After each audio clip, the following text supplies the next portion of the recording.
After the celebration of life for the assistant coach Deki, the Warriors hosted a Hawks team without Trae Young for the first game in more than a week. Jonathan Kuminga led the way by tying Dub's franchise record for 11 out of 11 field goals, and I want to break down how he has developed his decision-making skills in isolation with his left hand and off the catch. So let's break this down. JK has scored more than 20 points in his last 4 games, and he has gotten much better at taking on mismatches. Here he gets in post position and the Warriors completely let him go to work on a smaller Garrison Matthews. With the Hawks not doubling, Kuminga goes left with a couple strong bumps, then uses his basketball IQ and predicts the last bump and body contact before rising up simultaneously to get the bucket and the foul.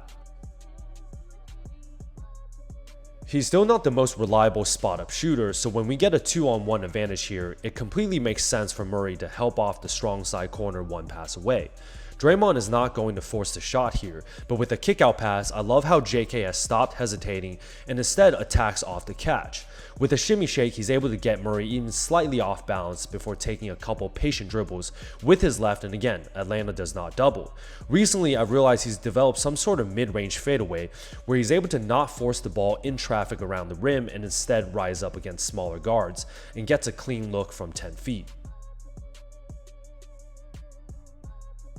Even off a defensive rebound, he's become more aggressive pushing the ball up the court. The second he sees a smaller guard, he sizes them up and again does not settle.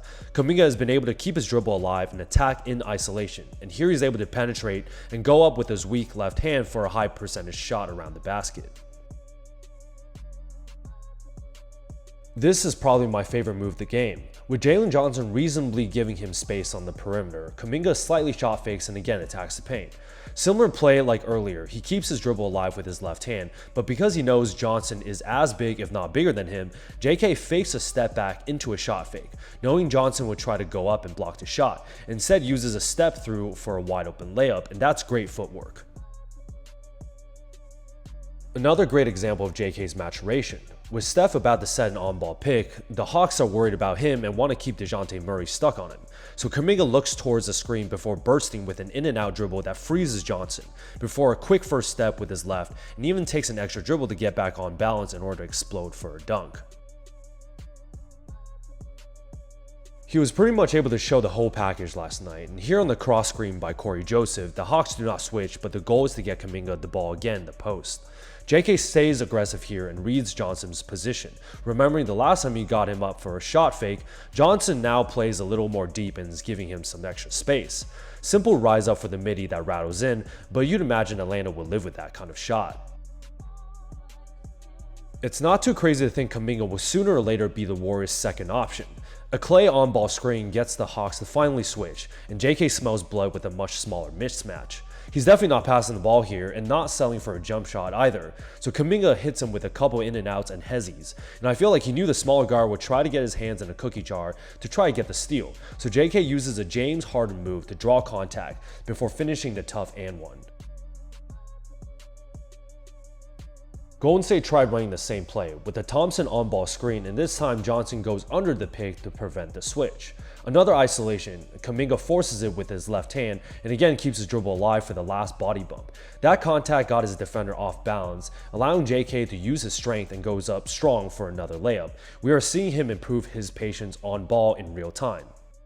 And immediately after being mad about not getting a foul call, JK maintains his aggression by playing the passing lane at half court, picking the pass for a fast break dunk, and that was a huge momentum builder. This play had two great parts. First the chemistry, then the post-play reaction by Steph Curry. With Curry screaming for Kuminga and pointing at him, I believe this was a decoy because everyone thought JK setting a down screen for the shooter in Klay Thompson, including his defender Jalen Johnson, who was reading the off-ball action. But JK and Steph were definitely on the same page, and he fakes a screen for the sudden back cut.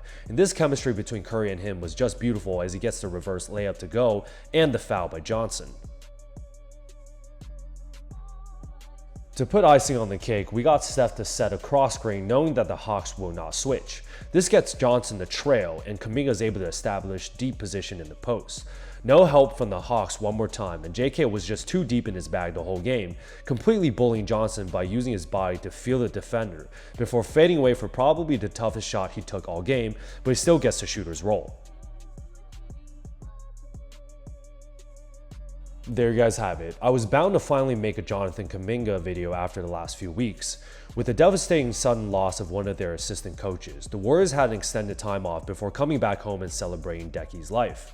Kuminga honored him by tying a franchise record with 11 shots and 0 misses to go with 9 big rebounds. The last 4 games have been arguably the best of his career so far, as the Warriors have been struggling to find consistent lineups this season.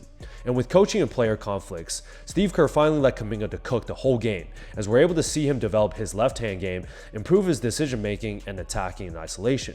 Now for our back-to-backs, so hope to end these next few weeks before the All-Star break on a very strong note. So if you guys like this breakdown, like and subscribe to see more.